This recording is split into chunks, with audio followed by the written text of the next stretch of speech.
থাকে থাকে নাই বাৰু আছেনে আপোনালোকৰ আছে ন আমাৰ সপোন কি হ'ব পাৰে বাৰু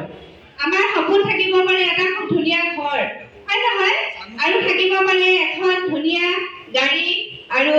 আমাৰ চাইল্ড এডুকেশ্যন আমি ল'ৰা ছোৱালীক খুব ধুনীয়াকৈ পঢ়াব বিচাৰোঁ নাই বিচাৰোঁ নহয়নে আৰু এটা হেল্থি লাইফষ্টাইল বিচাৰোঁ আৰু ফেমিলি চিকিউৰ আৰু আমাৰ খুব বেংক বেলেঞ্চ খুব বেছিকৈ বেংক বেলেঞ্চ বিচাৰোঁ নাই আমি বিচাৰোঁ হয় নহয় এই সকলোবিলাক ড্ৰিম আমাৰ আছে নহয়নে আৰু এই ড্ৰিমবিলাক পূৰাবৰ বাবে আমাক কি লাগিব বাৰু ইনকাম লাগিব হয় নহয় আমাৰ ড্ৰিমবিলাক কিন্তু যিমান ডাঙৰ তাৰ তুলনাত আমাৰ কিন্তু ইনকামটো তেনেই সৰু হয় নহয় বাৰু আৰু আজি এই ড্ৰিমখিনি যদি আমি ফুলফিল কৰিব বিচাৰোঁ তেতিয়াহ'লে আমি আমাৰ ইনকামটো ডাঙৰ কৰিব লাগিব নাই বাৰু এই ইনকামটো ডাঙৰ কৰিবৰ কাৰণে আপোনালোকৰ মাজত মই আজি এনেকুৱা এটা ফৰ্মুলাৰ বিষয়ে আলোচনা কৰিম যিটো ফৰ্মুলা আগবঢ়াইছিলে এজন বিখ্যাত জাপানীজ ইকনমিষ্ট ৰবাৰ্ট টি কিয়সাকি আৰু তেখেতৰ এখন বিখ্যাত গ্ৰন্থ আছিল ৰিচ ডেড পুৱাৰ ডেড আৰু সেই ৰিচ ডেড পুৱাৰ ডেডত তেখেতে উল্লেখ কৰিছিলে ৱৰ্ল্ডত আমাৰ সকলোৰে বাবে মাত্ৰ 4টা ৱে আছে ইনকাম কৰিবৰ বাবে আৰু সেই ৱে 4টা আপোনালোকে জানিব বিচাৰে সেই ৱে 4টা হ'ল ESBI ই ফৰ এমপ্লয় সকলক কৈছে যিসকলে চৰকাৰীয়ে হওক বা বেচৰকাৰী হওক চাকৰি কৰি আছে সেইসকলক এমপ্লয় বুলি কৈছে আৰু এছ ফৰ সেলফ এমপ্লয় এইসকলক কৈছে যিসকলে নিজক নিজে সংস্থাপন দি ৰাখিছে আৰু বি ফৰ বিগ বিজনেছমেন এইসকলক কৈছে যিসকলে হিউজ এমাউণ্ট কেপিটেল ইনভেষ্ট কৰি এটা ইণ্ডাষ্ট্ৰি খাৰা কৰি তাত হাজাৰজনক কৰ্ম সংস্থাপন দিছে তেওঁলোককে কোৱা হৈছে বিগ বিজনেছমেন আৰু আই ফৰ হৈছে ইনভেষ্টৰ এইসকলক কৈছে যিসকলে ডাঙৰ বিজনেছমেন সকলক কোটি কোটি টকা ধাৰলৈ দিছে আৰু তেওঁলোকৰ পৰা এটা মুনাফা লৈ আছে সেইসকলক কোৱা হৈছে ইনভেষ্টৰ তেখেতে আকৌ এই 4টা ভাগত 2টা ভাগত ভাগ কৰি তেখেতে ক'লে যে ৱৰ্ল্ডৰ হেনো 95% পপুলেশ্যন ইএছ সেক্টৰত আছে আৰু অনলি 5% পপুলেশ্যন বিআই সেক্টৰ আছে তেখেতে আকৌ ক'লে যে ৱৰ্ল্ডৰ 95% পপুলেশ্যন ইএছ সেক্টৰত আছে তাত কিন্তু wealth আছে only 5% মানে ইনকাম আছে only 5% আৰু বিআই সেক্টৰত only 5% পপুলেশ্যন আছে তাতে কিন্তু ৱৰ্ল্ডৰ সমগ্ৰ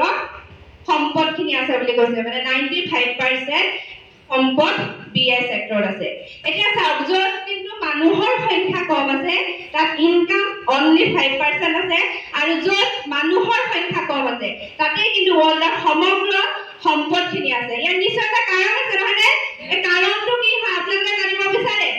এই কাৰণ মাত্ৰ এটাই হয় ইএছ সেক্টৰৰ মানুহসকলে সদায় ইণ্ডিভিজুৱেল ৱৰ্ক কৰে আৰু বিআই সেক্টৰৰ মানুহসকলে সদায় টিম ৱৰ্ক কৰে ইণ্ডিভিজুৱেল ৱৰ্ক আৰু টিম ৱৰ্কটো কি হয় আপোনালোকে জানিব বিচাৰেনে ইণ্ডিভিজুৱেল ৱৰ্ক হৈছে অকলশৰে নিজৰ কাৰণে যিখিনি কাম কৰে সেইখিনিকে কোৱা হৈছে ইণ্ডিভিজুৱেল ৱৰ্ক আৰু টিম ৱৰ্ক হৈছে এটা দলবদ্ধভাৱে কাম কৰে ধৰি লওক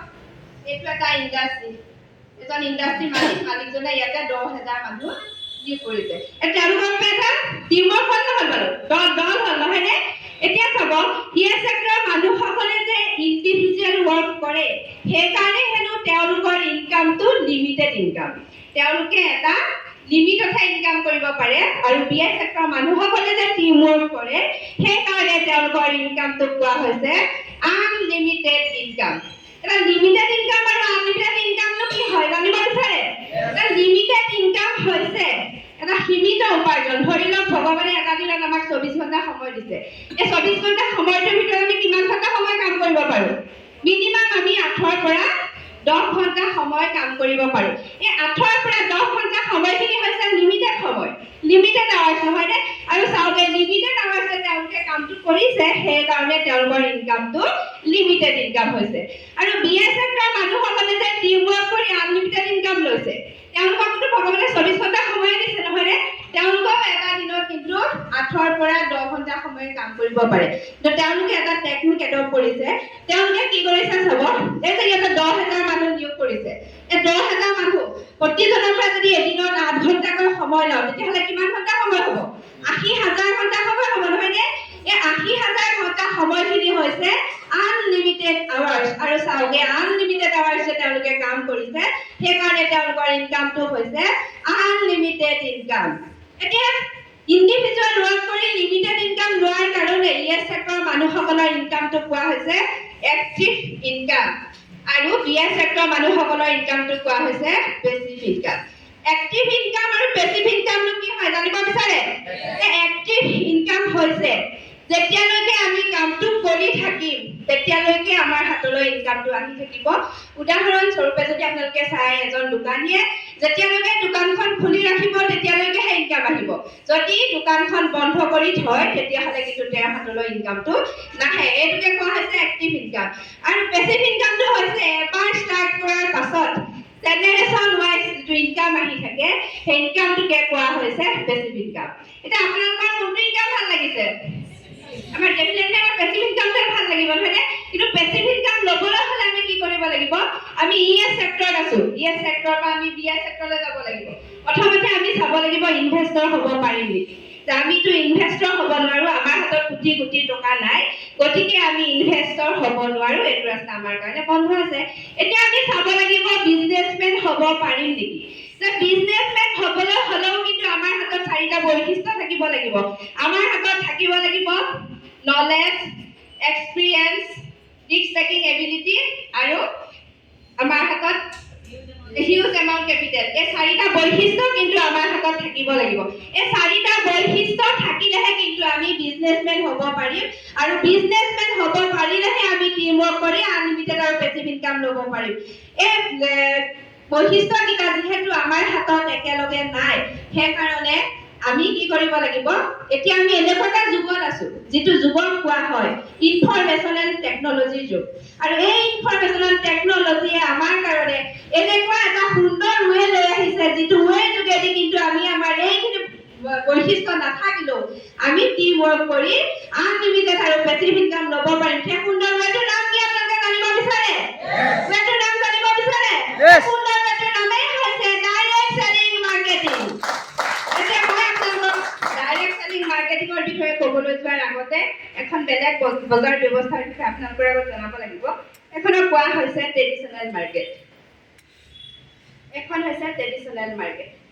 ট্ৰেডিশ্যনেল মাৰ্কেটৰ চিষ্টেমটো চাব ইয়াত কিছুমান কোম্পানী থাকে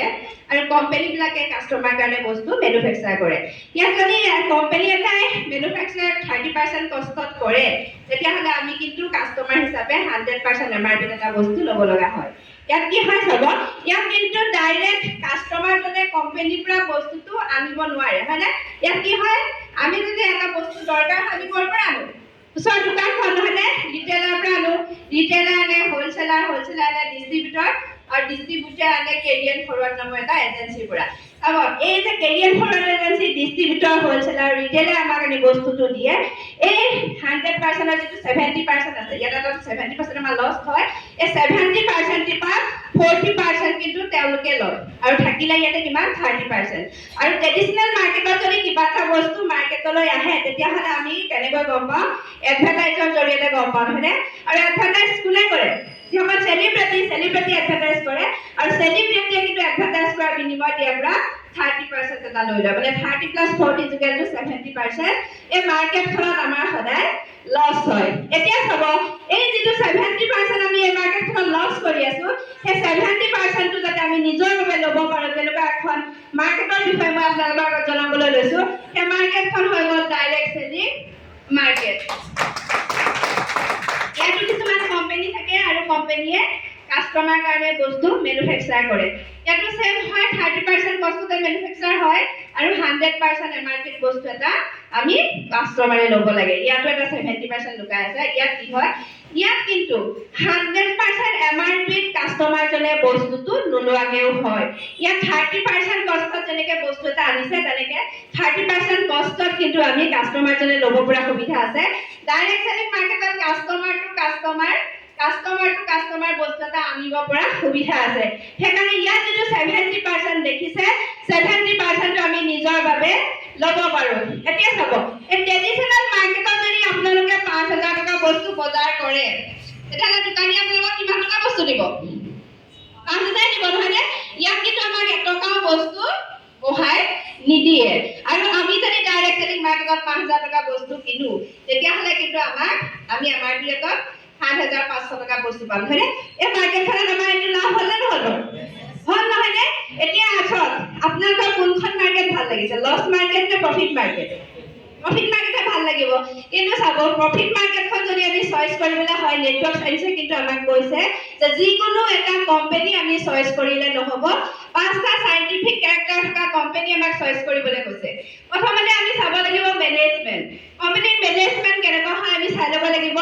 আমাৰ কোম্পানীৰ মেনেজমেন্ট 1942 তে এষ্টাব্লিছ হোৱা এটা কোম্পানী হয় আৰু আজি 13 ইয়াৰ্ছৰ ভিতৰত ইণ্ডিয়াৰ নাম্বাৰ 1 হ'বলৈ সক্ষম হৈছে গতিকে কোম্পানী মেনেজমেন্টৰ ফালৰ পৰা আমাৰ company management very strong and powerful হয় তাৰপিছত আমাক চাবলৈ কৈছে প্ৰডাক্ট কিন্তু প্ৰডাক্ট হ'লেই নহ'ব প্ৰডাক্টৰ কোৱালিটি বেষ্ট হ'ব লাগিব আৰু ৰেট ৰিজনেবল হ'ব লাগিব বুলি কৈছে আৰু আমাৰ কোম্পানীৰ product ministry of Ayush premium certificate provide কৰিছে গতিকে আমাৰ কোম্পানীৰ product best of the best কোৱালিটিৰ প্ৰডাক্ট হয় আৰু ধনীৰ পৰা দুখীয়ালৈকে প্ৰত্যেকেই যাতে এফৰ্ড কৰিব পাৰে তেনেকুৱা প্ৰডাক্ট আমাৰ লগত আছে এতিয়া চাবলৈ গৈছে কোম্পানীৰ এটা সিস্টেম কমন এডুকেশ্যন সিস্টেম আছে নে নাই আমাক চাবলৈ গৈছে আৰু আমাৰ কোম্পানীৰ কমন এডুকেশ্যন সিস্টেম হৈছে হাৰ্ভেষ্ট সাকসেছ একাডেমি আমাক এনেকুৱা এটা সিস্টেম দিছে যাৰ জৰিয়তে আজি আপোনালোকে ইয়াত বহি পেলাই আমাৰ জিজ্ঞাসা উপভোগ কৰিব পাৰিছে এইটো হৈছে আমাৰ কোম্পানীৰ এটা কমন এডুকেশ্যন সিস্টেম এতিয়া চাবলৈ গৈছে ৰয়েল লিডাৰ কোম্পানীৰ ৰয়েল লিডাৰ আছে নে নাই চাবলৈ গৈছে আৰু মই যদি আমাৰ ৰয়েল লিডাৰ চাবলৈ যাওঁ তেতিয়াহ'লে কিন্তু প্ৰডাক্টক প্ৰথমতে আমাৰ ৰয়েল লিডাৰ বুলি ক'ব লাগিব তাৰপিছত আমাৰ ভাৰতত আৰু অসমত এনেকুৱা কিছুমান ৰয়েল লিডাৰ আছে যিসকলে আজি হাজাৰ লোক নেতৃত্ব দি কাম কৰি আছে তাৰে ভিতৰত আমাৰ মহাগুৰু উত্তম কুমাৰ চেতিয়া ছাৰ নাম ল'ব লাগিব বিতুপন দাস ছাৰ এনেকুৱা ধৰণে আমাৰ সঞ্জয় বৰা ছাৰ আজি আমাৰ মাজত উপস্থিত আছে বহি আছে সুদূৰ শিৱসাগৰৰ পৰা আহিছে নৱজ্যোতি দাস ছাৰ তেখেতকো আমাৰ ৰয়েল লিডাৰ বুলি ক'ব লাগিব আৰু ফ্ৰণ্ট লাইনত বহি থকা আমাৰ সকলো এনচিচি তেখেতসকলো আমাৰ ৰয়েল লিডাৰ হয় এতিয়া চাবলৈ গৈছে ইনকাম প্লেনটো কেনেকুৱা হয় চাবলৈ গৈছে কিন্তু আমাৰ কোম্পানীৰ income plan very simple and career বেছ এটা ইনকাম প্লেন হয় কাগজ কলম নোহোৱাকেও কিন্তু মুখেৰে বুজাই দিব পৰা ধৰণৰ এটা ইনকাম প্লেন আছে আৰু এই ইণ্ডিয়াৰ এই পাঁচটা কেৰেক্টাৰ থকা কোম্পানী আজি যাৰ লগত মই কাম কৰি আছো আপোনালোকে জানিব বিচাৰে ইণ্ডিয়াৰ একমাত্ৰ company strongest and fastest growing company নাম হৈছে আৰু এই কোম্পানীত ইনকাম কৰিবলৈ হ'লে আমি কি কৰিব লাগিব এটা আইডি লগইন কৰিব লাগিব আইডি লগইন কৰিবৰ কাৰণে আমি ইয়াতে সাপোৰ্ট সিস্টেম পাম আমি পাম মেনেজমেন্ট পাম কমন এডুকেশ্যন সিস্টেম পাম আৰু পাম স্পন্সৰ এই তিনটা হেল্পলাইন আমাক কামখিনি কৰিবলৈ সহায় কৰিব প্ৰথমতে আমি কি কৰিব লাগিব এটা আমাৰ শ্লোগান আছে purchase the product use the product and recommend the product প্ৰথমতে আমি 5,000 টকা ইয়াতে প্ৰডাক্ট পাৰচেজ কৰিব লাগিব পাৰচেজ কৰি প্ৰডাক্টটো আমি নিজে ব্যৱহাৰ কৰিব লাগিব আৰু ব্যৱহাৰ কৰি আমি বেলেগক ব্যৱহাৰ কৰিবলৈ শিকাব লাগিব মাত্ৰ আমি দুটা কাম কৰিলে হ'ল পাৰচেজ কৰিব লাগিব আৰু আমি কি কৰিব লাগিব ইউজ কৰিব লাগিব আৰু আমি যেতিয়া ইউজ কৰি ভাল পাম তেতিয়া আমি ৰেকমেণ্ড কৰিম এই কামকেইটা কৰিলে আমাৰ কোম্পানীত আইডি লগইন হৈ যাব আৰু তাৰ পিছতে আমাৰ ইয়াতে 9 টাইপছ অফ ইনকাম আছে ফাৰ্স্ট ইনকাম হয় ৰিটেল প্ৰফিট আমাৰ ইয়াতে 64% লৈকে ৰিটেল প্ৰফিট পোৱা যায় তাৰপিছতে আছে সেলছ টাৰ্নঅভাৰ বোনাছ এই ইনকামটো হৈছে উইকলি ইনকাম আমাৰ মিনিমাম 500 টকাৰ পৰা 2,10,000 টকালৈকে এটা সপ্তাহত ল'ব পৰা সুবিধা আছে আৰু আছে আমাৰ লগত ৰেংক বোনাছ আছে performance bonus royalty bonus overriding bonus loyalty bonus আৰু আছে পাৰফৰ্মেন্স বোনাছ আৰু এনটিসি বোনাছ আছে আৰু যেটো আমাৰ জেনাৰেশন ইনকাম বুলি কয় এনটিসি বোনাছ কি হয় আপোনালোকে জানিব বিচাৰে এনটিসি বোনাছ হৈছে আমি আজি কামটো কৰি আছো আজি মই কৰি যদি মই এক্সপায়াৰ হৈ যাওঁ তেতিয়া কিন্তু মোৰ যেটো ইনকাম আছে মোৰ নমিনিলে তেনে ট্ৰান্সফাৰ হৈ যাব মানে হেতুৱে হৈছে nominee system nominee facility system generation income বুলি কয় আৰু আমাৰ লগতে আছে এটাই কোম্পানী ইণ্ডিয়াৰ য'ত নমিনেশন ফেসিলিটি আছে হে কোম্পানীটোতে মই আজি কাম কৰি এসটিসি ৰেংক ল'বলৈ সক্ষম হৈছো আৰু ইয়াতে আমাৰ বহুতখিনি প্ৰডাক্ট প্ৰডাক্ট আছে যিখিনি প্ৰডাক্ট আছে আপোনালোকে স্পন্সৰৰ লগত ভালকৈ আলোচনা কৰি ল'ব এটোৱে হৈছে আজি আমাৰ বিজনেছ অপৰচুনিটি প্লেন প্ৰেজেন্টেচন আৰু ইয়াকে কৈ মই মোৰ প্ৰেজেন্টেচন সামৰণি মাৰিছো উইশ অল দ্য বেষ্ট জয় হিন্দ জয় মাই লাইফষ্টাইল Thank you. এবার